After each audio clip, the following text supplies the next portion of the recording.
Okay so ये हमारी problem है 43 multiply strings given two non-negative integers nums1 and nums2 represented as strings. Return the product of num1 and num2 also represented as a string. Note में note ये दिया गया है you must not use any built in big integer library to convert the inputs to integer directory. हमें ये कहा गया है कि आपको दो नम दिए होंगे नॉन नेगेटिव, हमें क्या करना है इन्हें कोई बिल्ट इन लाइब्रेरी ना, जैसे इंटीजर की लाइब्रेरी हमारे पास होती है, इंट फंक्शन होता है, उसे यूज किया है ना, हमने इन्हें मल्टीप्लाई करना है और इन्हें रिटर्न करना है स्ट्रिंग के फॉर्म में ही। वो हम इसे किस तरह कर सकते हैं? तो हमें कंस्ट्रेंट्स भी दिए हैं कि both nums one and nums two do not contain any leading zero except the number zero itself. मुझे बताइएगा आपको प्रॉब्लम स्टेटमेंट की समझ आ गई? तो सर काइंडली रिपीट कर दें ये ओके। शुरू से थोड़ा। ओके। उन्होंने बोला है कि हाँ, आपको दो नंबर दिए हुए हैं नम वन और नम टू, दोनों स्ट्रिंग फॉर्मेट में है। आपने क्या करना है इन्हें मल्टीप्लाई करना है विदाउट यूजिंग एनी बिल्ट इन फंक्शन या लाइब्रेरी। जैसे हम अगर नॉर्मली करते हैं तो हम इसे इंट फंक्शन यूज कर लेते हैं ना, int nums one multiply by int nums two, इस तरह हम कर लेते हैं इन्हें इंटीजर में कन्वर्ट। लेकिन उन्होंने बोला गया है, नोट दिया गया है, you must not use any built in big integer library और convert the inputs to integers directly. यानी हमने इसे कोई डायरेक्ट वैसे कोई चीज यूज नहीं करनी जिससे हम इसे इंटीजर में कन्वर्ट कर पाए। एक तो हमें ये काम नहीं करना, दूसरा इन्हें रिटर्न इन्हें मल्टीप्लाई करके जो आंसर है वो भी हमें स्ट्रिंग में ही रिटर्न करना है। अब सब तरीके से समझ आ गई है आपको? Yes sir. ओके, मैं आपको इसकी देने की कोशिश करता हूँ विजुअल, हम कैसे करने वाले हैं इसे। अच्छा, अगर हम किसी एक नंबर को ना हम लेते हैं, उसे कन्वर्ट करके देते हैं उसमें इंटीजर में, तो बाकी वालों हमें खुद ही समझ आ जाएगा कि कैसे सॉल्व होगी। लाइक अगर हम ये देखें, ये हमारे पास ना अ, ये देखें, ये हमारे पास नंबर है जैसे 1 2 3। अब हमने हमारे पास क्या है कि हम इसे कोई इंटीजर फंक्शन या लाइब्रेरी यूज करके नहीं कर सकते उसमें कन्वर्ट। फिर हम क्या कर सकते हैं, हम इसकी जो आज की वैल्यूज है ना वो यूज कर सकते हैं। जैसे मैंने यहाँ पर क्या किया है, 0 से लेकर 9 तक की जो आज की वैल्यूज होती है ना हमारे पास, वो मैंने यहाँ पर इसकी पिक्चर लेकर ना यहाँ पर पेश की हुई है, जिसे हम यहाँ पर देखें। अब अगर मुझे यहाँ से अगर 1 की चाहिए वैल्यू, जैसे ये वाला है ना मेरे पास 1 है, ये मैं कैसे इसे यहाँ से, ये अभी ये वाला 1 है ना, ये हमारे पास सारे के सारे जो हैं ये इन स्ट्रिंग में है। अगर मैं इसे कन्वर्ट करना चाहूँ सिंपल उसमें इंटीजर में विदाउट यूजिंग एनी लाइब्रेरी, मैं क्या करूँगा? अब हम देखें कि हमारे पास 0 की है वो 48 है वैल्यू, 1 की है 49। अब अगर मैं इन दोनों की आज की वैल्यूज में से 1 की आज की वैल्यू में से 0 की आज की वैल्यू माइनस कर दूं, तो क्या मुझे 1 नहीं मिल रहा है यहाँ पर? और ऐसे ही अगर मैं जो 2 है इसकी 50 है ना, 50 में से मैं 48 माइनस करता हूँ तो क्या मुझे यहाँ पर 2 नहीं मिल जा? इसी तरह से 3 के लिए 51 में से 48 तो मुझे यहाँ पर 3 मिल जाना है, इस तरह से। ऐसे ही हो रहा है ना सर? तो हमारे पास क्या है, हमारे पास पाइथन में एक फंक्शन होता है ओड का, which I think stands for ordinal, ordinal value ord. इसमें अगर हम कोई कैरेक्टर पास करें ना, स्ट्रिंग कैरेक्टर, जैसे अब यहाँ पर मैं यहाँ से पास करता हूँ इसे 1 स्ट्रिंग फॉर्मेट में, इसने क्या करना है, इसने मुझे रिटर्न कर देनी है उसकी ऑर्डिनल वैल्यू, यानी जो आज की वैल्यू होगी वो मुझे यहाँ पर क्या मिल जाएगी, 49। और मैं उससे फिर क्या कर लूंगा, उसे सब्ट्रैक्ट कर दूंगा यहाँ पर ऑर्डिनल वैल्यू लेकर 0 की, 0 की ओरिजिनल वैल्यू लेकर मैं इसे माइनस कर दूंगा। 48 से अगर मैं माइनस करूँ तो मुझे 1 मिल जाएगा। अब इससे इस तरह से मुझे इंडिविजुअल वैल्यू तो मिली जा रही है, लेकिन इन सबको मिलाकर मैं एक डिजिट कैसे बनाऊंगा? वो भी सिंपल है। हम क्या करेंगे, ये अगर मैं हम आपको दिखाऊं सारा कि हम कैसे करने वाले हैं।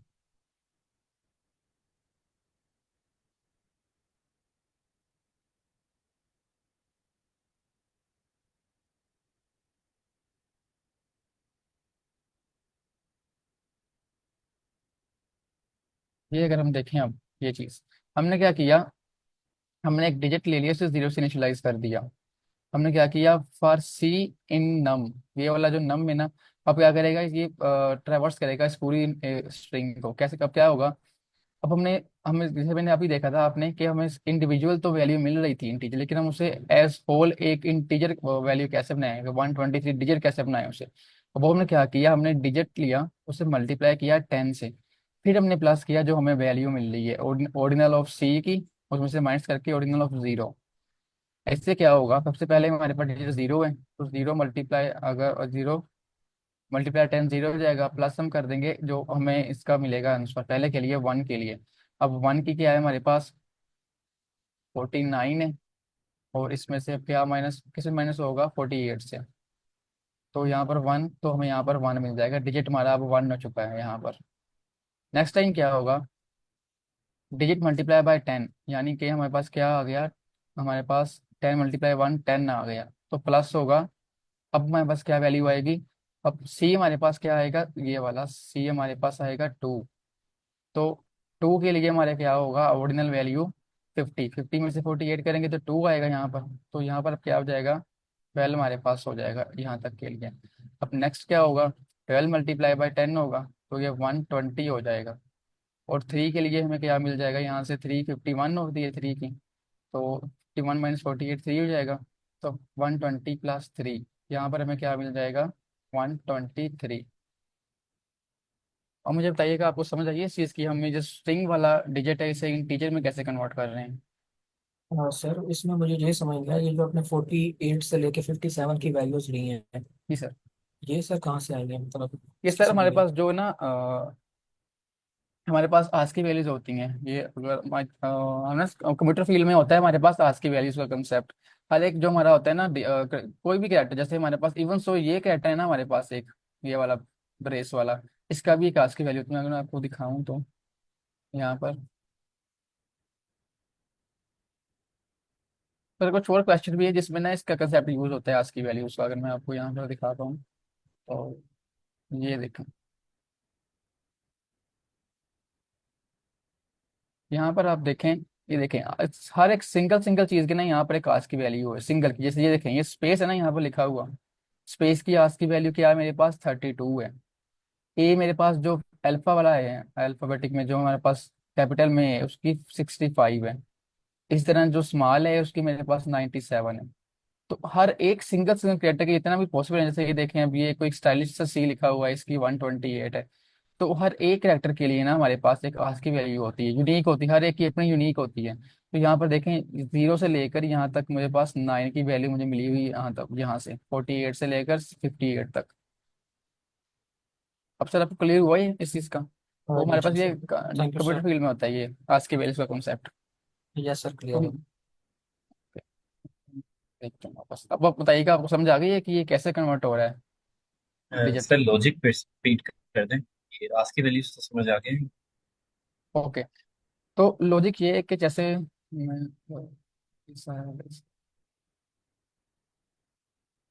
एक मिनट रुकिएगा, मैं अभी फ्रीज कर लूँगी।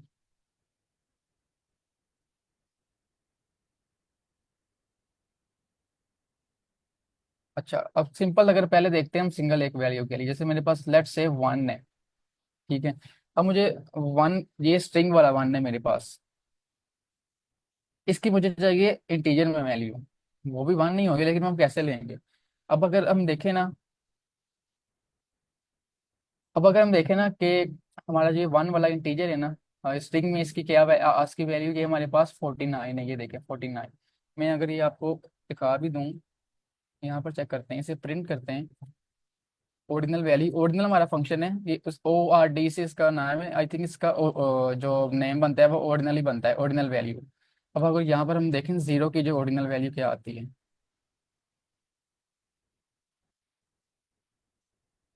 तो ये देखें हमारे पास इसकी जो वैल्यू आई है वो 48 आई है। उस तरह अगर हम वन की देख लें, जैसे मैंने अभी आपको वेबसाइट से दिखाई थी, तो उसकी 49 आ गई है। अब अगर वन की हमने निकाली, हम क्या करेंगे, अगर हम इसमें देखें, हमें एक पैटर्न नजर आ रहा है, इस सब की जो वैल्यूज है ना, वो एक ऑर्डर से चल रही हैं, 48, 49, 50, 51, 52, 53 से ऑनवर्ड से लेकर 57 तक। तो उस ऑर्डर से हमें ये फायदा मिलेगा, लाइक अगर हमें फाइव की वैल्यू चाहिए यहाँ से, तो हम फाइव की जो आज की वैल्यू होगी ना, उसमें से हम जीरो की आज की वैल्यू अगर सब्ट्रैक्ट कर देंगे, तो हमें आंसर यही मिल जाएगा, क्योंकि इनकी वैल्यूज में फाइव का डिफरेंस है। अगर हम यहाँ पर इसे देखें, ordinal of five subtract ordinal of zero, तो ये देखें यहाँ पर मुझे क्या आंसर मिल गया, फाइव। क्योंकि इनके जो ऑर्डिनल वैल्यूज है ना, आस्की वैल्यूज है इनकी, ये सारी एक ऑर्डर में चल रही है। तो ऑब्वियसली बात है, 0 से लेकर 5 का जो गैप होगा वो 5 का ही होगा अगर ऑर्डर में चल रही है। तो इस ऑर्डर का हमें फायदा मिल रहा है, तो हम ऑर्डिनल फंक्शन यूज करके, ये ऑर्डिनल फंक्शन में क्या कर रहा है कि हमें इसकी ना इंटीजर में रिटर्न कर रहा है। ये देखें, इंटीजर में वैल्यू, आज की वैल्यू रिटर्न कर रहा है इंटीजर में। ये यहाँ पर लिखा हुआ है इसके डिस्क्रिप्शन में, return the Unicode point for a one character string. एक उनसे वन कैरेक्टर देंगे, उसका यूनिकोड रिटर्न कर देगा हमें, जो हम वैसे हमें आज की टू वैल्यू बोल रहे हैं उसे। तो इस तरह हमें आज की वैल्यू मिल रही है। अब ये बताइएगा मुझे, आपको समझ आइए कि हम एक सिंगल कैरेक्टर से उसकी स्ट्रिंग वाले कैरेक्टर से उसकी वो इंटीजर वैल्यू कैसे निकाल रहे हैं। जी सर, समझ आ गई, ordinal function sir. Obviously ordinal function, सिर्फ ऑर्डिनल फंक्शन से नहीं, हम ऑर्डिनल फंक्शन से उसकी आज की वैल्यू निकालने के बाद उसे जीरो से सब्ट्रैक्ट जी कर रहे हैं, जीरो की आज की वैल्यू से, सो दैट हमें वही वापस रिटर्न मिल जाए इंटीजर में। तो ये इस तरह हमें जी सिंगल सिंगल तो मिल ही जा रहे हैं इस तरह से। क्या हमें सिंगल में 1 भी मिल जाएगा, 2 भी, 3 में, लेकिन हमें सिर्फ ये इंडिविजुअल नहीं चाहिए, हमें ये एज होल एक नंबर चाहिए, इस तरह 123 करके एक पूरा डिजिट। वो हम कैसे कर रहे हैं, हमने डिजिट को जीरो से इनिशियलाइज किया, और हमने इस जो हमारी स्ट्रिंग थी ना, इसे ट्रैवर्सिंग स्टार्ट कर दी इसकी। अगेन से लिख लेता हूँ, 1 2 4 3। हमने इसकी ट्रैवर्सिंग स्टार्ट कर दी, और इसे हमने जीरो से इनिशियलाइज कर दिया डिजिट को। तो क्या हुआ, ये अब इसकी पहली बार इसने देखा डिजिट की वैल्यू क्या है, जीरो। इसने क्या किया, 0 × 10 किया, तो जीरो आ गया, प्लस ओरिजिनल ऑफ सी। अब सी हमारे पास रिसेंटली अभी सी क्या चल रहा है हमारे पास, 1 है, क्योंकि हमने ये नम की हम ट्रैवर्सिंग कर रहे हैं ना, तो ये 1 बाय 1 सारे कैरेक्टर्स की ट्रैवर्सिंग होगी। अभी सी से अभी हम 1 पर चल रहे हैं, तो 1 आ जाएगा सी। अब ऑर्डिनल ऑफ सी 1 की क्या है हमारे पास, 49। अब 49 में से क्या होगा हमारे पास, सब्ट्रैक्ट 48, हमें क्या आंसर मिल जाएगा, 1। तो 0 + 1, यहाँ पर अभी हमें वैल्यू 1 आ गई है। अब डिजिट की वैल्यू हमारे पास क्या हो गई है यहाँ पर, 1। अब नेक्स्ट टाइम जब चलेगा ये, तो यहाँ पर 2 पर आएगा, और सी की वैल्यू क्या होगी अब हमारे पास, 2। अब डिजिट की वैल्यू जीरो नहीं रही है, 1 हो गई है, तो 10 × 1, अब हमारे पास क्या आएगा, 10। और प्लस हम क्या करेंगे, ओरिजिनल ऑफ सी, सी अब क्या है, 2। 2 की वैल्यू क्या है यहाँ पर हमारे पास, 50। अब 50 में से हम माइनस करेंगे 48, तो हमें यहाँ पर 2 आंसर मिल जाएगा। उसे हम प्लस कर देंगे इसमें डिजिट में, तो अब हमें क्या यहाँ पर मिल गया आंसर 12। तो हमारा जो डिजिट हो गया वो यहाँ पर हो जाएगा हमारे पास 12। उसके बाद क्या हमारे पास आया, लास्ट करेक्टर सी। मैंने सी इसलिए आया क्योंकि सी मैंने स्टैंड फॉर करेक्टर। तो अब सी हमारे पास 3 हो गया। हमने फिर से वही स्टेप रिपीट किया, 10 × 10 हमारे पास क्या आ गया, हमारे पास यहाँ पर 120 आ गया। उस पर हमने क्या प्लस कर दिया, ओरिजिनल ऑफ सी, सी 3 है, 3 की 51 है, अब 51 माइनस हमारे पास अब हम करेंगे 48, तो हमारे पास 3 आ जाएगा, 120 + 3, हमारे पास 123 आंसर आ जाएगा, क्योंकि हमारा स्ट्रिंग वाला 123 था, वो अब हमने इंटीजर में कन्वर्ट कर लिया है। अब सिर्फ बताइएगा, मुझे समझ आ गई है आपको इस चीज़ की, ये स्ट्रिंग वाला डिजिट इंटीजर में कैसे कन्वर्ट हो रहा है। जी सर, क्लियर है। ओके, तब एक के लिए आपको समझ आ गई ना, तो हम क्या, अब कोड देखते हैं, दूसरा भी, दूसरे के यही काम होगा। अब हम देखते हैं कैसे काम हो रहा है। हमने क्या किया, वही 2 डिजिट का फंक्शन डिफाइन किया इसमें। हमने ये एक नम हमारे पास एक्सपेक्ट कर रहा है स्ट्रिंग फॉर्मेट में, स्ट्रिंग डेटा टाइप में, और इंटीजर रिटर्न कर रहा है ये। हमने वही जो अभी मैंने आपको कोड दिखाया इतना, वही एक्सेप्ट कोड है, डिजिट जीरो से इनिशियलाइज किया, और जो नम मैंने यहाँ पर लिया है हमारे फंक्शन में, एज इन उसमें पैरामीटर के तौर पर, उसे मैंने ट्रैवर्स करना स्टार्ट कर दिया, और digit is equal to digit multiply by 10 plus original of C minus original of zero character. Zero यहाँ पर मैंने स्ट्रिंग में लिया, यहाँ पर आप इसे ऐसे ना कर दीजिएगा कि जीरो इस तरह कर ले, क्योंकि ये ओरिजिनल फंक्शन है कि हमारे पास एक सिंगल करेक्टर एक्सपेक्ट कर रहा होता है, सिंगल करेक्टर स्ट्रिंग फॉर्मेट में, तो सिंगल करेक्टर होता है। अब फिर हमने क्या किया, यहाँ पर सिंपली मैंने रिटर्न किया है 2 डिजिट का, मैंने फंक्शन कॉल करके उसे num1 पास कर दी, फिर मैंने उसे मल्टीप्लाई कर दिया वही फंक्शन कॉल करके num2 के लिए, और जो हमारे पास सारे का सारा रिजल्ट आया उसे हमने स्ट्रिंग में कन्वर्ट कर दिया, क्योंकि हमें कहा गया था कि आपने जो आंसर रिटर्न करना है वो भी आपने स्ट्रिंग में करना है। ये देखें, also represented as string, return the product of nums1 and nums2 also represented as string। बताइएगा आपको यहाँ तक समझ आ गई चीज अब किसकी। अच्छा सर, एक चीज है, ये फोर सी नम आपने लिखा है, नम नहीं वन सर, होगा या जस्ट नम ही होगा? नहीं सर, मैंने ना यहाँ पर एक नया फंक्शन डिफाइन कर लिया इसी फंक्शन के अंदर। ये देखें, डेफ 2 डिजिट नम, मैंने यहाँ पर अपने तौर पर इसका नाम ना, यहाँ पर मैंने पैरामीटर एक्सेप्ट किया स्ट्रिंग टाइप का, उसका मैंने नाम रख लिया है नम। आपकी अपनी मर्जी है, आप यहाँ पर कोई भी नाम रख लें। तो यहाँ पर देखें, मैं अब जब 2 डिजिट कॉल कर रहा हूँ ना, यहाँ पर मैं सिंपली यहाँ पर मैंने num 1 पास कर दिया और यहाँ पर मैंने num 2 पास कर दिया। लेकिन जब ये यहाँ पर इस फंक्शन में आएगा ना, तो ये नम बन जाएगा, क्योंकि मैंने इसे यहाँ पर नम के नाम से लिखा हुआ है पैरामीटर के तौर पर। ठीक है सर। सर अगर ये फंक्शन हम डिफाइन ना करते तो num 1 और num 2 के लिए हमें रिपीट करना पड़ता है, जी यही सर, तो। एग्जैक्टली। हमें रिपीट करना पड़ना था फिर। पहले हम डिजिट 1 को, num 1 को चेंज करते उसमें इंटीजर में, फिर 2 को करते, फिर हम उसे मल्टीप्लाई करते, फिर स्ट्रिंग में करते। तो उस तरह हमारा बस कोड लेंथी हो जाना था पहले तो। ये हमारा कोड शॉर्ट सा हो गया, सिंपली हमने बस एक फंक्शन उस फंक्शन के अंदर ही कर लिए। तो वो हमने यूज कर लिया, 2 बार हमने कॉल कर लिया num 1 num 2 के लिए, उससे मल्टीप्लाई किया दोनों को आपस में, तो आंसर आएगा, उसे हम फिर स्ट्रिंग में कन्वर्ट करके रिटर्न कर देंगे। ठीक है सर सर, इस अब आप। फंक्शन का हमने जी सर। यहाँ एरो की साइन है इंट की तरफ, हाँ ये जी सर। किस लिए होती है? ये सर ये लाजमी नहीं होती, लेकिन जब हम कोई फंक्शन डिफाइन कर रहे होते हैं ना, तो अगर हम बताना चाहें कि हम यहाँ पर ना इंटीजर रिटर्न करने वाले हैं वैल्यू, जैसे यहाँ पर देखें जो हमारा मेन फंक्शन है वो क्या कर रहा है कि स्ट्रिंग। अगर ये हम ना ना भी करें ना, तब भी हमारा फंक्शन चल जाएगा, लेकिन ये इसलिए हम करते हैं मोस्टली, जैसे हमें पता है कि हमारा ये फंक्शन है, ये इंटीजर रिटर्न करने वाला है, लेकिन एट सम पॉइंट आगे जाकर हम क्या करते हैं, हम मिस्टेक कर देते हैं। हम ह्यूमन है ना, तो लेट्स से अभी हमारा कोड भी जो ये फंक्शन लेंथ ही है, तो हम ह्यूमन हमसे मिस्टेक हो सकती है। हमने फिर क्या करना है, यहाँ पर लेट्स से अगर ये डिजिट है, अभी तो ये टीजर है ना, लेट्स से ये स्ट्रिंग हो जाता है, तो फिर अगर मेरा कोड बहुत सारा लेंथी हो जाए और डिफरेंट डिफरेंट मॉड्यूल्स बन जाएं, तो फिर क्या होगा, मैं यहाँ पर कॉल किया, तो फिर मैं गलती ढूंढने बैठ जाऊँ कि कहाँ पर मेरी गलती आ रही है। तो इससे इससे अच्छा मैं क्या किया, अगर मुझे पता है ना, अगर मुझे पता है, ये भी मैं साथ बोल रहा हूँ कि इस जो फंक्शन है, इसकी मुझे डेटा टाइप एक पार्टिकुलर चाहिए, तो मैंने यहाँ पर क्या कर दिया, इसे इस तरह से कर दिया, इस तरह से कि मुझे इंटीजर चाहिए।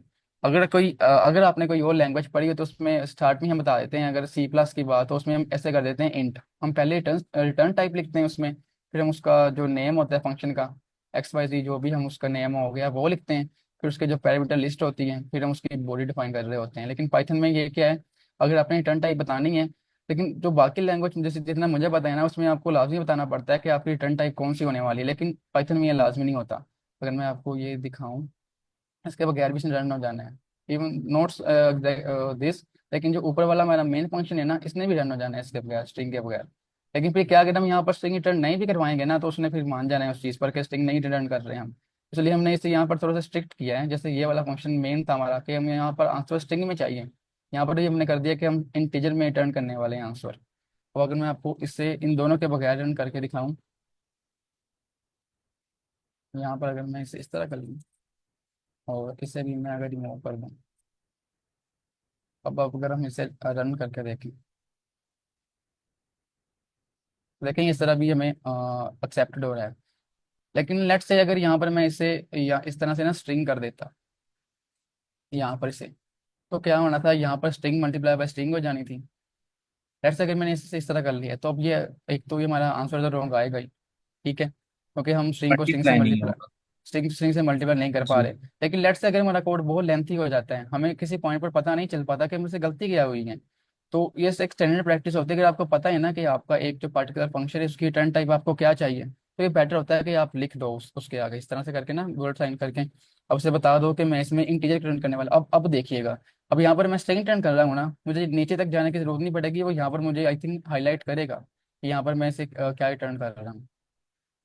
ठीक है, और मुझे यहाँ पर बता रहा है कि ये नहीं होता है फिलहाल यहाँ पर, तो मैं इसे पाइथन में करने की कोशिश करूँ। अगर आप इसे इसे मोस्टली एडिटर में लिखने की कोशिश करें ना,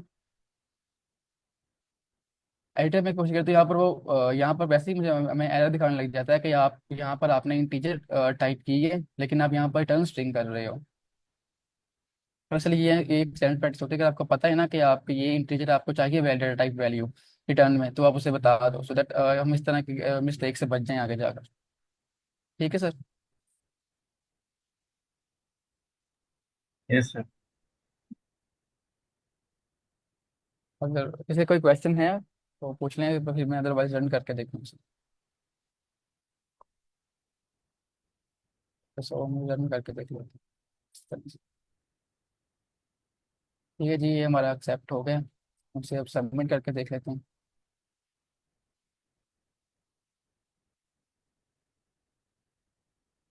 तो ये हमारा एक्सेप्ट हो गया सबमिशन इसकी। तो अगर किसी का कोई क्वेश्चन है तो काइंडली मुझसे पूछ लें, एनीवन, अदरवाइज फिर मैं सर को हैंड ओवर कर दूँ।